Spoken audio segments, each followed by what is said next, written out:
What's up guys? In this video we're going to be taking a look at this Olea sylvestris or olive tree from Majorca, Spain. This is a very special species of olive that only grows on the island of Majorca here, just off the coast of Spain. As you can see, this is a very elegant example of the species. So we're going to be talking about design principles with this tree going forward.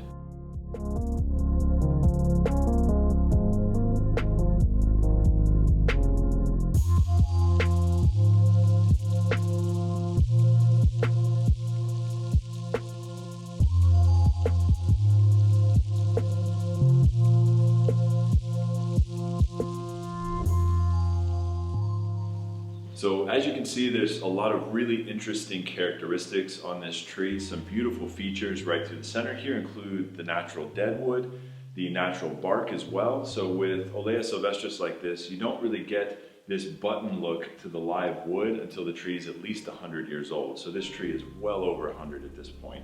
You can see the natural deadwood through here. It's very striated, very interesting, and it's incredibly hard. So you can actually poke in here and feel just how hard that is. It's a lot harder than juniper wood or pine wood. It's completely different. And the texture is completely different as well, so it makes it very unique. And you can see the lines down through here are very elegant, but the problem is the branches are very thick and very heavy. So what we're going to be doing today is cutting this back relatively severely back to much softer growth. So the goal for the day is not to create a tree that looks good in the picture or in the video. By the end of the video, it's to create something that's going to look good 5, 10, 15 years down the line. So I want to manage your all's expectations. This tree is going to look a bit sparse when we get done and maybe a little bit less refined or less detailed than it looks now, but we're building for the future. And that's something you guys need to consider with all of your trees, particularly if you're working with something like an olive like this that grows very strong. So this tree was developed by a hobbyist here on Majorca, and it arrived here at Bonsai Sense Nursery last year. And when it arrived, it had what appeared to be verticillium, which is a fungus. So the way you identify that, at least visually on the tree, is the shoots on the tree at the very end typically don't have leaves on them like what you see here. The other way that you identify it is by cutting through the branch and actually looking at the flat profile of the branch. Quite often there'll be little black spots. So last year, to check whether or not this actually had verticillium, Rafa, the owner of the nursery here, cut one of these branches off, or cut several branches off, and looked internally within the branch, but it didn't have those black spots.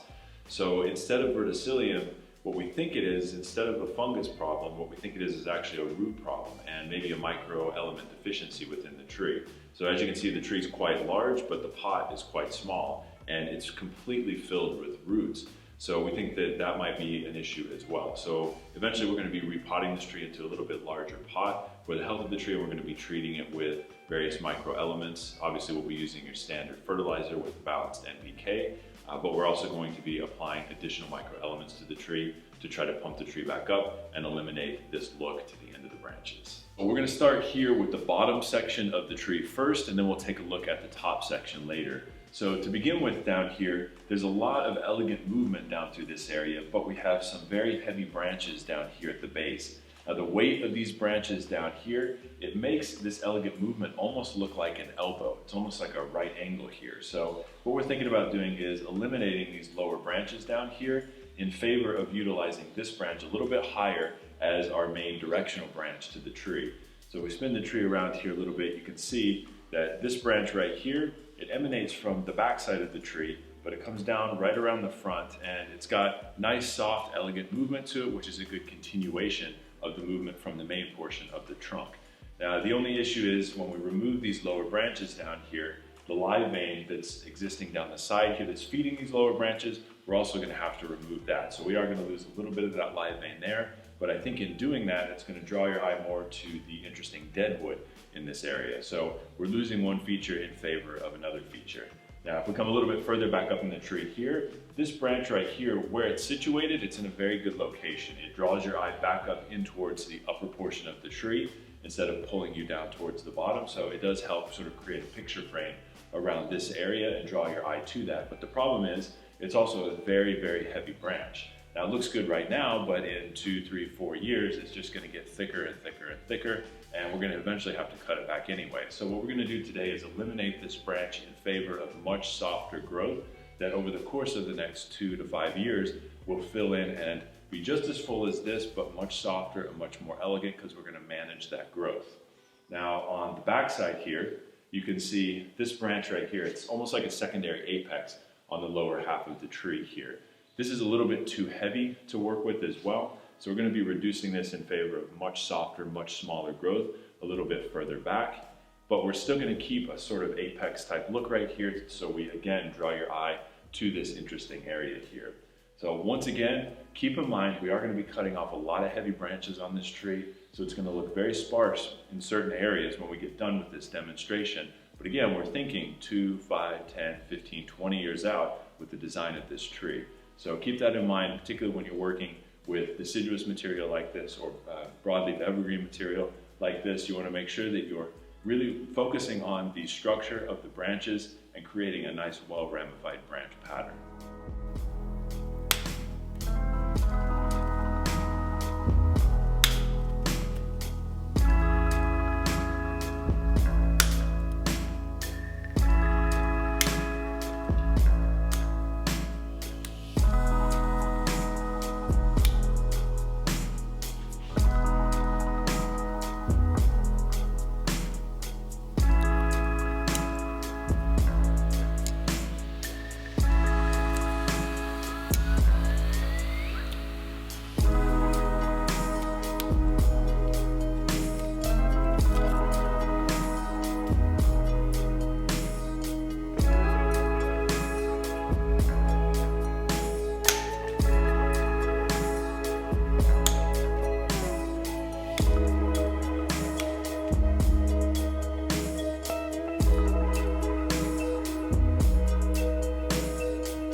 So this branch that we just cut off the tree, let's use this as an example of how to prune a branch if it were still on the tree. So looking from the underside of the plant here, what we're trying to do is cut back to softer growth, always cutting back to softer growth for the sustainability and for the aesthetic beauty of the tree. So if you notice right here, we have a trifurcation. So the branch splits into 3 separate branches all at the same spot right here. We can see it's starting to swell in this area. And as a matter of fact, the branch just below that down here is actually thinner in diameter than the branch out here. So this is just going to get thicker and thicker in this area and become more unsightly and more ugly over time. So if this branch were still on the tree, we would want to prune this section back right here, this thick section, back to much softer growth. So let's just do this as an example here. What I'd do is prune this out, then I'd come back further with the concave cutter and clean up this area right here. Right, so this looks a lot softer, a lot more elegant, much more natural, much more beautiful. But the issue is these branches are directly across from one another, so this isn't really necessarily an ideal situation. So what would be more ideal is if these were a little bit thinner and we wired them more into a V shape instead of this kind of U shape or T shape here. That looks much more elegant and much more beautiful as well. So the most ideal situation would be if we had another little bud right back here that was softer. We could cut back this heavy branch to that soft bud and then wire these into a much more sort of V-shaped pattern. So when you're cutting back on your broadleaf evergreen or deciduous trees, or even with your conifers as well, always look for those trifurcations and cut back to bifurcations. So branches splitting into 3s, cutting back to 2s, and then wiring those into more of a V shape. That's going to give you a much better, much more natural, much more elegant look to the tree. All right, so we've made the major cuts on the bottom half of the tree, so let's move up to the top half here and take a look at what we've got available to us. So again, from the front, it looks nice and full, but there are a lot of internal flaws here. So if we turn the tree to the side here, you can see this branch that's coming out of the left side of the tree. This is kind of our counterbalance branch to the movement of the tree to the right with that large lower branch. But the problem is this branch comes up and out and bows and then dips down, and it's also a very thick branch. So we're going to end up, I think, eliminating this branch and trying to replace it with much softer growth. The issue, again though, once we remove this branch, when you view it from the front, it's going to have a big hole in this area today. But we are going to try to manipulate some of the branches from the rear to fill that in and then regrow new branches in that spot so that we have that counterbalance branch, but it looks much softer internally. In the front of the tree right here, this branch as well, it's coming out and crossing across the trunk, so it actually emanates from further over here and then crosses back over, which is a little bit strange. So we're going to remove that. Now there's a lot of interest up here in the top as well in terms of deadwood. You can see internally right here. We want to draw your eye to that. So we're going to reduce the height of this apex, open this area up a little bit here so your eye actually is drawn directly to that interesting feature. And then on the opposite side of the tree here, this branch is actually connecting the top portion of the tree with the bottom portion of the tree. So this is a very important branch. The nice thing about this branch is that it's already quite elegant and well ramified. This branch has been well maintained. So this is kind of the future goal for the whole tree. We want to mimic this throughout the tree. So we are going to be keeping this one. And then towards the rear of the plant here as well, we've got a lot of nice growth, but there is some heavy internal branches as well. So we are going to be eliminating those going forward too. So next step is going to be to cut off all of the unnecessary branches that we just talked about.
So at the very apex of the tree here, you can see there's a lot of branching going on up here. Now, this is typical for most species. They tend to be apically dominant, so the apex of the tree is going to be stronger than the lower branches on the tree. This is particularly true for olives. So you can see there's a lot of foliage here. It's very, very strong. So we need to reduce some of the branching up here at the top. Now you'll notice there are a lot of heavy branches, there are a lot of crossing branches up here, there are several branches that are emanating from the same spot. So just like the lower branches on the tree, we want to focus on the apex kind of in the same manner. Now in particular here, this branch to the rear, this one is a bit of a problem. It's quite heavy. It does whip around to the front and give us a nice side branch here, but in the long run it's going to cause quite a bit of problems. So we're going to remove that one.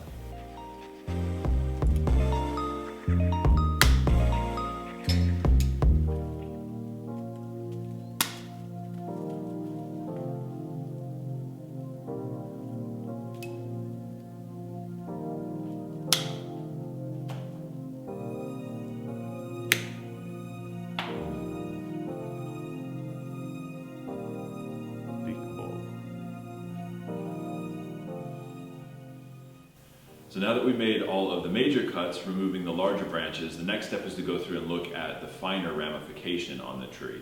Now again, what we want to do is cut back to bifurcations. So we have a lot of areas where we have 2, 3, 4, 5 branches coming out of the same spot. So we always want to cut back to just 2. And for the most part, we're looking for lateral branches. Now you'll notice a lot of these shoots are sticking straight up here. So what we're going to do is assess whether or not we want to cut those off or wire them and pull them down into position. So for example, this branch right here that's sticking straight up, there are no lateral branches down below here, so we can't necessarily cut back, and what we're going to have to do is wire this down into position. So it's a matter of figuring out what to cut and what to wire to pull down to create a nice sort of balanced design on the tree. Now another thing to consider too, the branches that we just cut off, those larger branches, the wounds that are now exposed, we need to cover those up for safety's sake, because disease can enter through those wounds. So typically what we use is just a standard cut paste. I like using this sort of putty type paste rather than the more glue type paste. So this right here, the easiest way to apply this, it's kind of gross, but you lick your finger and then you jam it right on top of the wound. The reason you lick your finger is because if you don't, it's just going to stick to your finger and you won't be able to get it onto the wound. So lick your finger and then stick it on, cover that whole wound up. The wound will start to callus beneath that cut paste over the next few months. And by the time we get to the end of the growing season, as long as the cut isn't too large, that wound should have mostly healed by that point. So again, the next step is we're going to go through each of these branches and cut back to softer, finer growth before we get into the wiring process.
So now that we've removed the lower branches down here, you can see that it looks like a big ball in this area. So we've lost the elegant flow of this branch.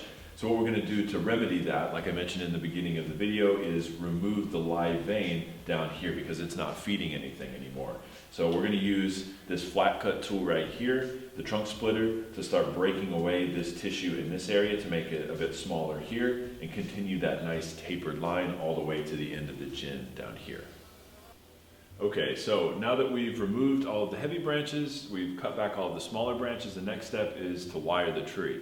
So we're going to be working mostly with our secondary and tertiary branches here. Now, if you look at this branch as an example, what we're going to do is basically create kind of a fan shape or a hand shape pattern out of the branch. If you look at the branch here, it's really well spread out, but the problem is it's actually too far apart. Some of these secondary or tertiary branches here are too far apart, so we're going to add some motion and movement to these and have all of those branches kind of mimic one another so we get a nice consistent pattern throughout the branch structure of the plant.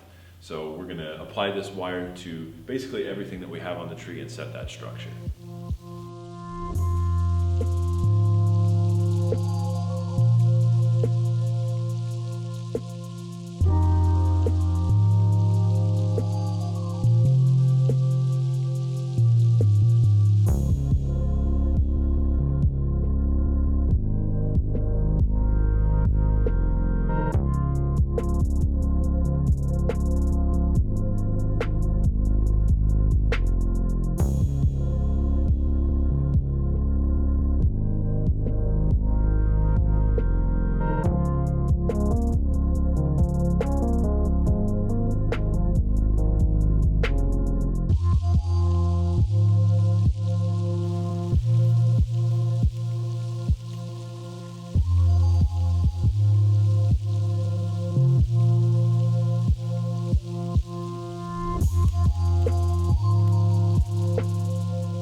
So now that we've worked down this fat section of deadwood here, the next step is going to be to use a little mini blowtorch like this to burn this area. Right now you can see a major contrast in color between the newly created deadwood and the old deadwood. So in order to make those blend a little bit better, we're going to char this area. Now we have to make sure that we protect the foliage in this process because the heat rising up from the flame could potentially damage this up here. Even though they're relatively far apart, we're going to protect it with this aluminum foil, or aluminium foil as many of you call it. We're going to cover this branch right here so that the flame doesn't affect the health and the longevity of this branch.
So as you can see, this is the final product for this styling of the tree. As we mentioned earlier, the tree was going to look relatively sparse when we got done, but we ended up actually having quite a bit more branching than I thought we were going to end up with. So we were able to connect the bottom to the top by utilizing this branch, bringing the long branch over to the side here so there's some connectivity from the top to the bottom and a continuous flow.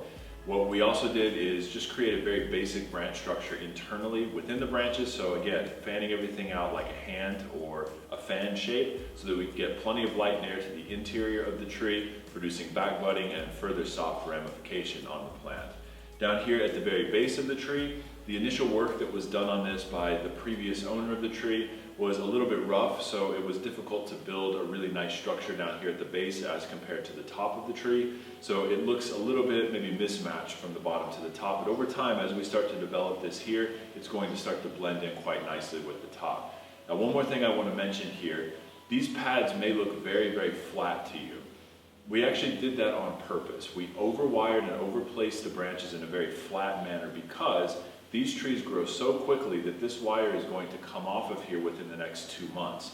So we overcompensate by placing everything in a more exaggerated flat manner. So in a couple of months when we take that wire off, all of the branches will float up and have a much more natural appearance. If we tried to style the tree in a natural way today, when we cut that wire off in a couple of months, all the branches will be sticking upright and it just won't look very good. It'll look maybe natural, but very unrefined, very messy.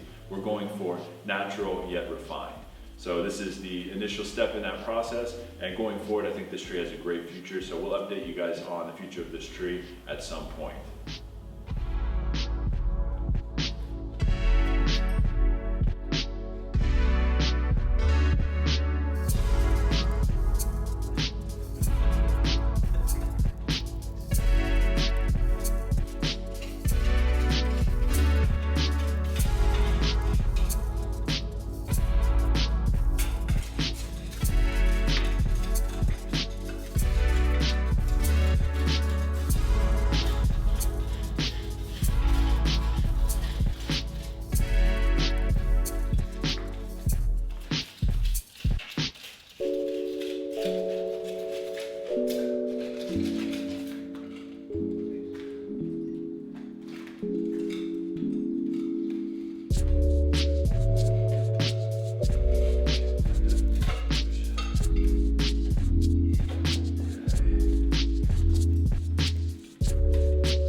You can see here, put 2 kilograms stone because it's more safety. The tree have a large branch and heavy part in this side, and it's more safety.